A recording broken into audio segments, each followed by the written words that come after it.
a eu un problème de vaccins l'année dernière. Parce que le mécanisme COVAX, il a eu des contrats pour acheter des vaccins par le plus grand site de production à cette époque, qu'il était en Inde. Donc il y a eu des problèmes logistiques. Il a eu des problèmes alors, d'un moment qu'il a eu une crise sanitaire en Inde, et que le robinet il a été fermé, le COVAX il a resté sans vaccin.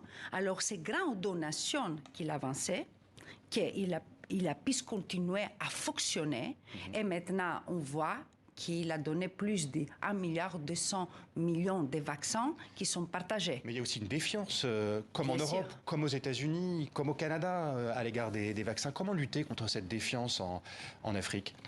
Il y a une question de méfiance, il y a une question culturelle, il y a une question comme ici.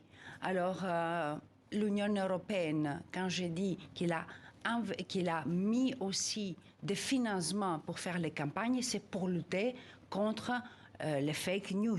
Et ça, c'est un travail qu'il s'engage. Quand vous parlez, par exemple, quand vous allez au Rwanda, où moi j'étais, il y a le gouvernement qui prend des décisions, comment il va informer sa population.